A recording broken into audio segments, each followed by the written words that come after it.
On March 13th, I spoke at the Commissioners meeting. My main topic was the personal paid political aides that each of our commissioners have hired. I think it's an outrageous misuse of taxpayer funds. On January 22nd, 2019, Commissioner David Painter made a post on his Facebook page supporting the hires. So I used that as a backdrop for discussing the hiring of these paid political aides. If you want to read the full post that David Painter made on January 22nd, simply pause the video here. Office holders' use of social media has been a hot topic lately. On the left side of the screen, you see the guidance provided to the members of the Ohio House of Representatives when they comment on social media around public matters. On the right side of the screen, you see a letter from a law firm, Isaac Wiles. A few weeks ago, our commissioners, over the objection of the prosecutor, used taxpayer funds to hire an outside counsel to help deal with requests. If you want to read both of these letters, I suggest you pause here. Chris, by all means, go ahead. Okay, thank you, Commissioner Painter. I'm Chris Hicks from 444 Woodward Court, Cincinnati, Ohio.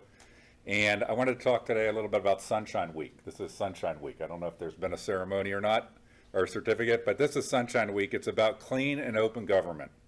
Lately, texting and social media have become more front and center as a sunshine issue, whether the Gang of Five in Hamilton County or Senator Eaker's recent settlement for blocking people on social media. Mr. Painter, I appreciate that you actively use social media to communicate on public matters. I am not a fan, though, of you blocking response and deleting posts. Now that Claire Corcoran has hired a personal aide, I want to respond to a Facebook post you made on January 22nd. Since you blocked me from responding online, I will do so here. Because I have only 5 minutes, I'll focus on just some key points. I had questioned the wasteful hiring of personal political aides for each commissioner at notable cost to taxpayers.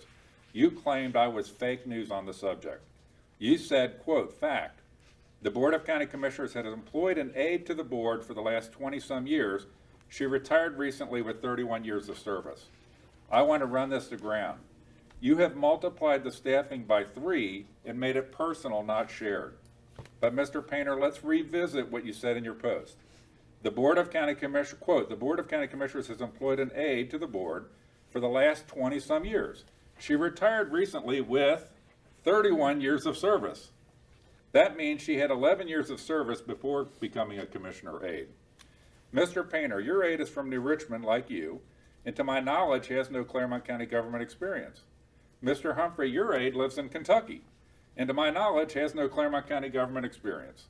Ms. Corcoran, your aide was your campaign photographer, is a family friend, and lives in Hamilton County. This is ego and not necessity. It is a waste of tax dollars. It shows the insincerity of campaign promises to limit and reduce the size of government. Worse, the positions are exempt, not classified. That means that they can politic for you. It is a paid campaign resource. If you really need these resources for legitimate government work, make them classified so that they cannot participate in your campaigns. Mr. Painter, you went on in your post saying, quote, in addition, Chris Hicks bombards the office with records requests. Even with the aides, our office is taxed, filling these requests on a daily basis. Really? Where are those record requests that you claim I bombard you with on a daily basis? I'm not aware of those. That said, this is Sunshine Week. And Sunshine Week, and as a candidate, Mr. Painter, you promised more transparency. The records of government belong to the people, not to you. If providing them when people ask is a challenge, then fix it. Key records of government should be online and self-service accessible. Maybe you should invest in skilled personnel to work on that versus paid political aides. I also had made an observation that these hires, personal aid hires, look bad, and that I meant no disrespect to the women involved in those hirings. You said, quote, this statement Chris made was very disrespectful to working women, not only in our county, but everywhere. Really? You and Mr. Humphrey hire young women with no county government experience to be your personal political aides, bypassing men and women already working in county government, and I'm the one being disrespectful, guys, it looks creepy. And unless you are living in an alternate 2019, I think you know it. Ms. Corcoran, blatantly hiring a campaign staffer and family friend, I think, is equally blind to the optics. It all makes me think, what type of bubble are we living in? Spending this money is what is disrespectful. It's disrespectful to the taxpayers. If you want to debate this one, I'm glad to hand out the shovels.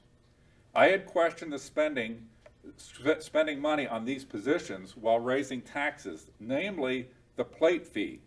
Mr. Painter, you posted, quote, "The $5 license plate fee was discussed in open meetings all over the county. Little opposition was voiced.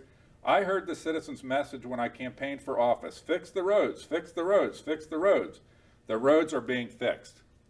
The tax raise is $1 million. By the engineer's own admission, only a Band-Aid on the problem.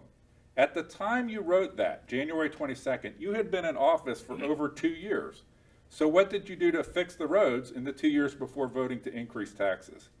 In 2014, your campaign message was, quote, "Together, we will reduce government and eliminate the red tape and fees that are holding us back. The people of Ohio are taxed to their limit. I will not support any increase in taxes or additional fees."